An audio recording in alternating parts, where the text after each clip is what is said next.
یہ national audio library for the blind کی آواز ہے۔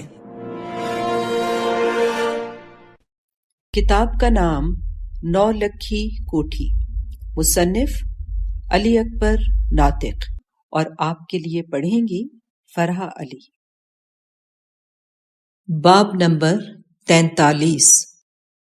غلام حیدر اپنی روپوشی کے دن مستقل مزاجی سے گزار رہا تھا اور وطن واپسی کے لیے کسی معجزے کا منتظر تھا۔ اسے جلال آباد سے نکلے 10 سال ہو چکے تھے۔ اس کے لیے اتنے طویل عرصے کی روپوشی قید سے کم نہیں تھی، مگر کیا کرتا؟ دوسری صورت میں تو فوراً سزائے موت تھی، جبکہ غلام حیدر کو ابھی اپنی زندگی عزیز تھی۔ وہ بلا وجہ ریشمی رسا گلے کی زینت نہیں بنانا چاہتا تھا۔ پہلے 1-2 سال اسے جلال آباد اور لاہور بہت یاد آتے رہے۔ اس کے بعد دل کو ٹھہراؤ آنے لگا اور وہ روپوشی کی جگہ کو گھر تصور کرنے لگا۔ اس کی اطلاع سوائے نواب ممدوٹ کے کسی کو نہ تھی، حتیٰ کہ غلام حیدر کے عزیز ترین رشتہ داروں کو بھی نہیں۔ اس اپنی والدہ کو بھی اپنے پاس بلا لیا تھا، جس کے اصرار پر وہیں شادی بھی کر لی، اور کچھ نواب صاحب کے خرچہ، کچھ اپنی بچی کچی دولت کو احتیاط سے برت رہا تھا، جو 5-6 کلو سونے اور 1 لاکھ چاندی کے روپوں کی شکل میں تھی۔ یہ دولت غلام حیدر نے سودھا سنگھ کے قتل سے پہلے ہی ٹھکانے لگا دی تھی۔ یہ جگہ جہاں غلام حیدر روپوش تھا، پنجاب سے باہر کشمیر کے دور دراز کے علاقے میں تھی۔ یہاں نہ تو سواری جاتی تھی اور نہ ہی پیدل کسی میں طاقت تھی۔ یہ ایسا دشوار گزار علاقہ تھا جس کے شمال جنوب کی خود غلام حیدر کو بھی خبر نہ تھی۔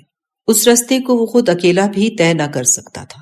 اس کا یہ گھر دریا کے کنارے چھوٹی سی بستی میں تھا، جس کے مالکانہ حقوق نواب ممدوٹ کی ماں کے پاس تھے، جو اب نواب ممدوٹ کو منتقل ہو چکے تھے۔ وہاں کی مقامی آبادی بھی ایک طرح سے نواب ممدوٹ کی رعیت ہی تھی۔ نواب صاحب سال بعد یہاں چکر لگا جاتے تھے اور غلام حیدر کو دلاسے کے ساتھ جلال آباد، غلام حیدر کی رعیت، کیس کی نوعیت اور علاقے کی پوری صورتحال کے بارے میں آگاہ کر جاتے۔ سچ پوچھیں تو اس تنگی کے پورے عرصے میں غلام حیدر کی دوستی کا نواب ممدوٹ نے حق ادا کر دیا تھا۔ خرچے پانی کے علاوہ کسی چڑیا کو بھی پتہ نہیں چلنے دیا کہ غلام حیدر کہاں ہے۔ اس بات کا غلام حیدر کو دل ہی دل میں احساس تھا اور وہ چاہتا تھا کسی طرح اس احسان کا بدلہ اتارے، مگر وہ دن بھی نواب کی کوششوں کے بغیر نہیں آ سکتا تھا۔ زندگی کے دن گزرتے جا رہے تھے اور کوئی صورت پیدا نہیں ہو رہی تھی۔ ادھر عدالت نے اس کی غیر حاضری میں اسے سزائے موت سنا دی تھی، جس کی اپیل کا وقت بھی مدتیں ہوئی گزر چکا تھا۔ اس کے باوجود نواب ممدوٹ غلام حیدر کو مسلسل دلاسے دیے جا رہا تھا کہ وہ اس کی معافی کی کوشش کر رہا ہے، جس کا وقت بہت قریب ہے۔ ان دلاسوں کی شدت پچھلے 1 سال سے کافی زیادہ ہو گئی تھی۔ غلام حیدر پہلے تو یہی خیال کرتا رہا تھا کہ وہ کبھی جلال آباد واپس نہیں جا سکے گا، مگر نواب افتخار ممدوٹ نے جو کچھ صورتحال انگریزوں اور ہندوستان کی بتائی تھی، اس سے ثابت ہوتا تھا واقعی کچھ نہ کچھ خدا راہ نکالنے والا ہے۔ بلکہ بعض دفعہ تو اسے یقین ہونے لگتا کہ یہ انقلاب صرف اور صرف اسی کے لیے برپا ہونے والا ہے، جس میں سراسر دخل اس کی ماں کی دن رات تہجد کی دعاؤں کا ہے۔ اسی عرصے میں غلام حیدر کے 2 بیٹے بھی پیدا ہو چکے تھے، جن میں سے ایک کی عمر 4 سال تھی اور ایک 2 سال کا۔ رائفل اب بھی غلام حیدر کے پاس تھی، جو اسے مسلسل وہ دن یاد دلاتی جس دن اس نے سردار سودھا سنگھ کا نقشہ برباد کیا تھا۔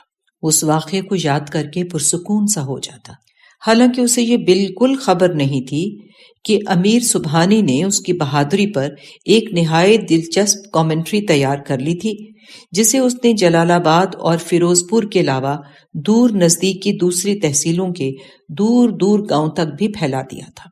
وہ یہ قصہ لوگوں کو بڑے دل نشین انداز میں سنا کر اپنی روزی روٹی کا بھی سامان پیدا کر لیتا۔ اس کامنٹری کی وجہ سے ہر گھر میں غلام حیدر کا تذکرہ ایک سورما کی حیثیت اختیار کر گیا۔ لوگ بڑے فخر سے اسے اپنی بیٹھکوں اور چوپایوں میں سنتے۔ غلام حیدر پنجاب کے ان لوگوں کے لیے ایک ایسا اسطیری ہیرو بن گیا جس کی بندوق امیر حمزہ کی تلوار کی قائم مقام بن چکی تھی۔ ادھر غلام حیدر سب کچھ سے بے خبر اس کوہ کاف میں نواب صاحب کی آمد کا شدت سے منتظر رہنے لگا، جیسے اب آئے ہوئے 10 ماہ ہو چکے تھے۔ اس کے علاوہ اس جگہ پر کسی دوسری خبر کا پہنچنا جوئے شیر کے پہنچنے سے کم نہیں تھا، اور دن تھے کہ عمر کی طرح مسلسل نکلے جا رہے تھے۔ اس بار اسے اس لیے بھی انتظار زیادہ تھا کہ جب سے اس کی آزادی کا گمان یقین میں بدلا تھا، بے چینی اور اضطراب بھی شدید ہو گیا تھا، اور حالت یہاں تک پہنچ چکی تھی کہ خدا نخواستہ خبر ملتی کہ روپوشی ختم نہیں ہو سکتی تو غلام حیدر اس جگہ سے نکل کر کہیں اور جانے کی سوچ لیتا، بھلے اس میں اس کی زندگی کو خطرہ ہی ہو جاتا۔ وہ پنجاب کا رخ ضرور کرتا، جہاں دشمن اس کی بو کتوں کی طرح اتنا عرصہ گزرنے کے بعد بھی سونگ رہے تھے۔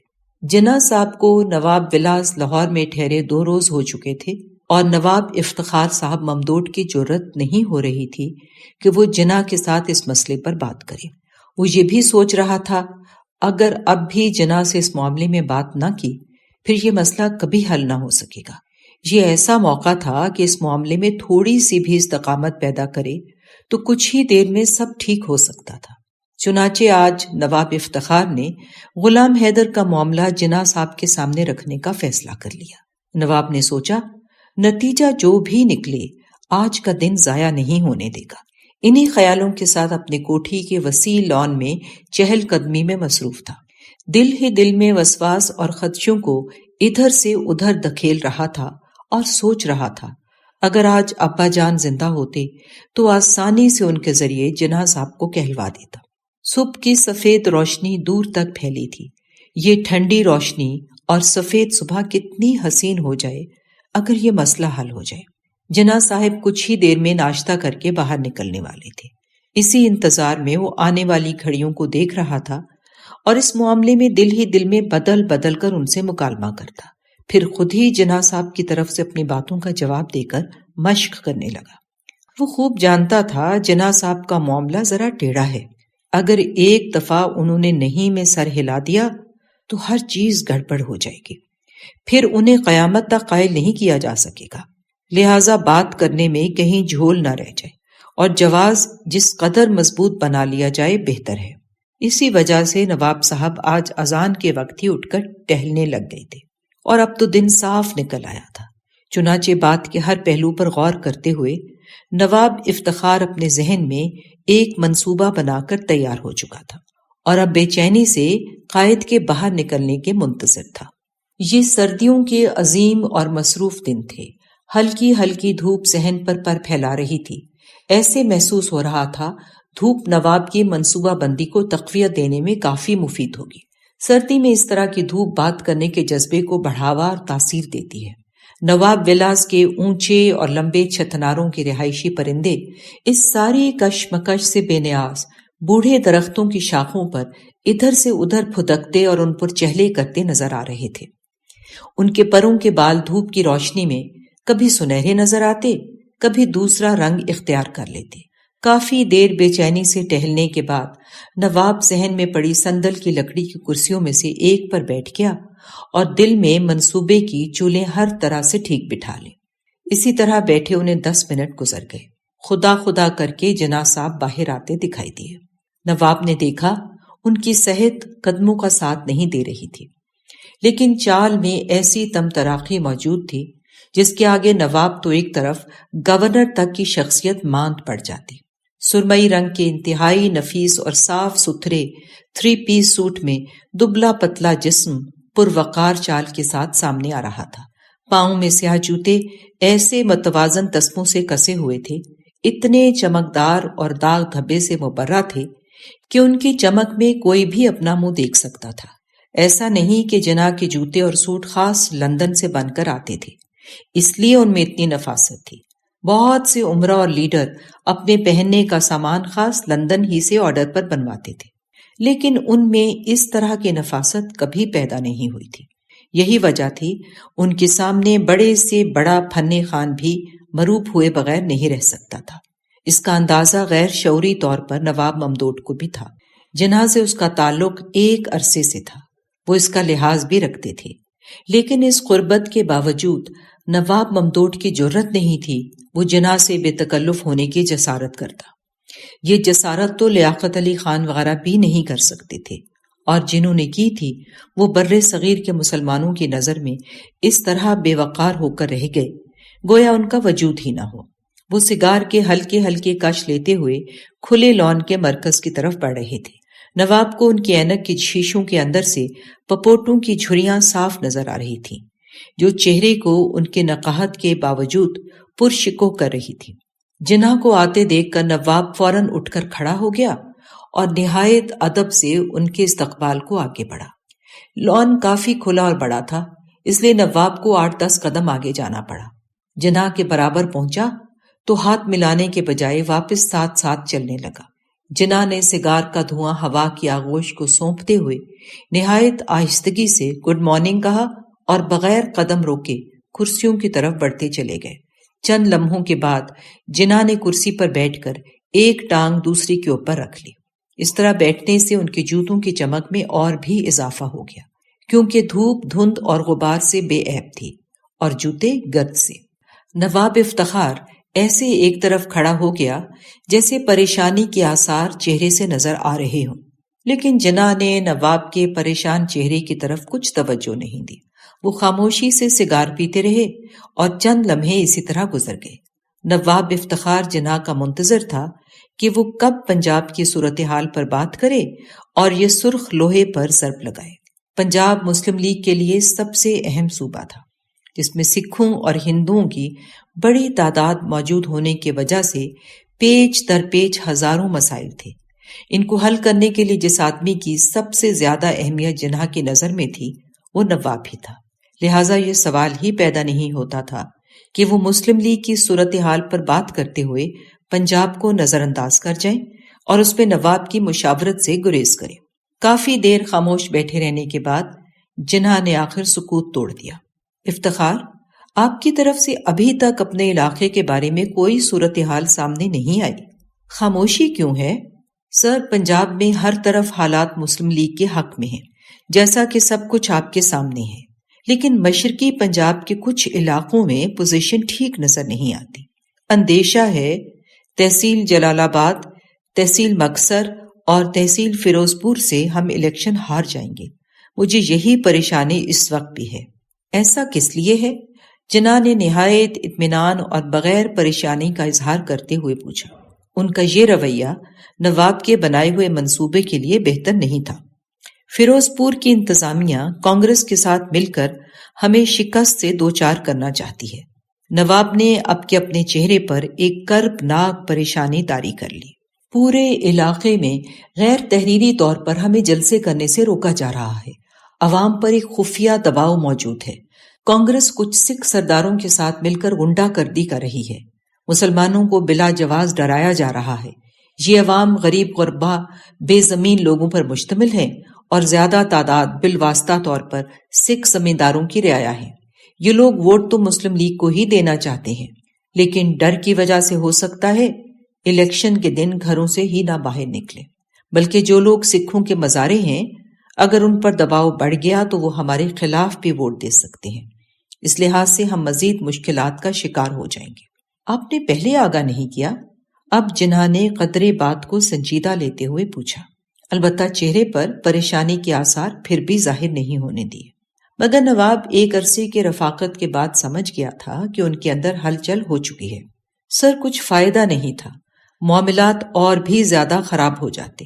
انتظامیہ جس قدر عذر اور تعویلات کی ماہر ہے، ہمارا کوئی بھی قدم اس کے آگے غیر مؤثر ثابت ہوگا۔ نواب نے ایک اور ضرب لگائی۔ پھر بھی ہمیں اس کا حل نکالنا ہے۔ جناح کا اطمینان گڑبڑا گیا تھا، لیکن وہ بات اب بھی بے پناہ تحمل کے ساتھ کر رہے تھے۔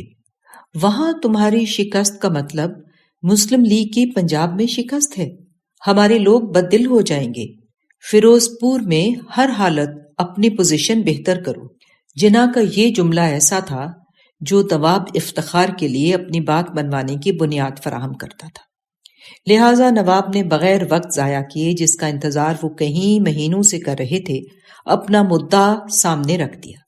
سر، میرے کئی آدمیوں اور ذاتی دوستوں پر فیروز پور پولیس کی طرف سے ایک عرصے سے قتل اور ڈکیتی کے مقدمات درج ہیں، جن کے پس پشت گورنمنٹ کی مسلم لیگ دشمنی کار فرما ہے۔ جو مشرقی پنجاب میں آج کل تو بہت فعال ہو چکی ہے، میں اس کا مقابلہ کرنے سے قاصر ہوں۔ مثلاً جناح نے وضاحت چاہی۔ مثلاً میرا ایک دوست غلام حیدر ہے۔ نواب نے منصوبے کے مطابق اب کہانی شروع کی، جس نے میرے ساتھ ایچسن کالج سے BA کیا ہے۔ وہ مسلم لیگ کا انتہائی سرگرم رکن ہے۔ اس پر اسی دن سے پورے 15 بندوں کے قتل کا مقدمہ درج ہے جس دن اس نے مسلم لیگ کی رکنیت اختیار کی۔ اس کی وجہ سے وہ پچھلے 10 سال سے روپوش ہے اور اپنے علاقے میں داخل نہیں ہو سکتا۔ عدالت اس کی غیر موجودگی میں اسے سزائے موت سنا چکی ہے۔ بیچارہ پتہ نہیں کہاں جان بچاتا پھر رہا ہے۔ اس کا مال اور جائیداد ضبط کی جا چکی ہے۔ پڑھا لکھا اور شریف زمیندار ہونے کے ساتھ علاقے میں اس کی حیثیت ایک بااثر مسلم لیگ کے کارکن کی ہے۔ اس کی شرافت اور ہر دل عزیزی کی وجہ سے ہزاروں ووٹ اس کی جیب میں ہیں۔ لوگ سمجھتے ہیں جب اتنے اہم شخص کے ساتھ یہ سلوک کیا جا رہا ہے تو پھر ان کی کیا حیثیت ہے۔ اس پر بلا جواز مقدمات درج کر کے فیروز پور میں مسلم لیگ کی تحریک کو سبوتاژ کرنے کی کوشش کی جا رہی ہے اور سرور بہکا والے کو مجھ پر سوار کرایا جا رہا ہے۔ میرا خیال ہے جب تک میری گاڑی میں غلام حیدر نہیں بیٹھ جاتا اور میرے جلسوں میں شریک نہیں ہو جاتا، مجھے الیکشن نہیں لڑنا چاہیے، ورنہ ذلت سے دوچار ہونا پڑے گا۔ کیا غلام حیدر کے علاوہ یہ جگہ اور کوئی پر نہیں کر سکتا؟ جناح نے سگار پینا مسلسل جاری رکھا۔ اول تو ایسا کوئی آدمی وہاں موجود نہیں، اگر ہو بھی تو ان حالات میں جبکہ ہم ان کی حفاظت کے لیے کچھ نہیں کر سکتے، کوئی اور کیوں کر رسک لے سکتا ہے۔ نواب نے اب بات فیصلہ کن انداز میں جناح صاحب کے گوشے گزار کرنے کی کوشش کی۔ اوکے، دیکھتے ہیں، جناح نے اٹھتے ہوئے کہا۔ تم الیکشن کی تیاری کرو، میری 3 تاریخ کو ماؤنٹ بیٹن سے ملاقات ہے۔ اتنا کہہ کر جناح صاحب دوبارہ اپنے کمرے کی طرف چل دیے اور مزید ایک لفظ بھی کہنا گوارا نہ کیا۔ نواب افتخار جناح کے اٹھتے ہی خود بھی جلدی سے تکریم کے لیے کرسی سے اٹھ کھڑا ہوا اور انہیں جاتے ہوئے دیکھنے لگا۔ جناح کا کہنا تم الیکشن کی تیاری کرو کا مطلب تھا کام 80% ہو چکا ہے، اور واقعی وہی کچھ ہوا۔ 2 ہفتے بعد ہی جلال آباد تحصیل میں غلام حیدر کی سزا کی معافی اور اس کی تمام جائیداد کی واپسی کا حکم پہنچ گیا۔ یہ ایک ایسا معجزہ تھا جو فی الحال کسی کی سمجھ میں نہ آیا۔ اتنے زیادہ قتل کا مقدمہ جس میں غلام حیدر کے اشتہاری ہونے کے بعد اس کو سزائے موت ہو چکی تھی، اس کا آسانی سے ختم ہو جانا سمجھ میں نہیں آتا تھا، وہ بھی انگریز سرکار میں۔ بعض لوگوں نے سمجھا یہ حکومت کی چال ہے اور اسے روپوشی سے باہر نکالنے کا ایک ہتھ کنڈا استعمال کیا گیا ہے۔ جیسے ہی غلام حیدر سامنے آئے گا اسے دھر لیا جائے گا۔ لیکن جب غلام حیدر واقعی 10 سال بعد جلال آباد اپنی حویلی میں آیا اور پولیس نے کوئی پوچھ گچھ نہ کی تو لوگوں کو یقین آ گیا کہ امیر سبحانی کی بات تو بھائی سچ ہے۔ ہوا یہ کہ جناح صاحب کو ماؤنٹ بیٹن کے ساتھ ملاقات میں نواب افتخار کی تمام بات یاد تھی۔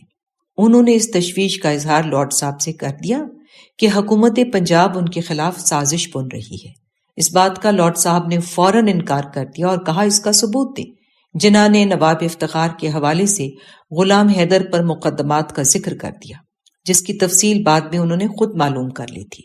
ماؤنٹ بیٹن نے غلام حیدر کی خوش بختی سے وہیں بیٹھے جناح صاحب کی تشویش دور کرنے کے لیے گورنر صاحب کو فون کر مارا اور کسی لہر میں آ کر یہ بات کر دی، غلام حیدر پر سے تمام مقدمات فوری طور پر اٹھا لیے جائیں، حکومت اس کی سزائے موت معاف کرتے ہوئے اسے بری کرتی ہے، لہٰذا غلام حیدر ول شیر حیدر کی سزا کے متعلق فیصلے کی فائل بلا تاخیر انہیں دہلی روانہ کر دی جائے۔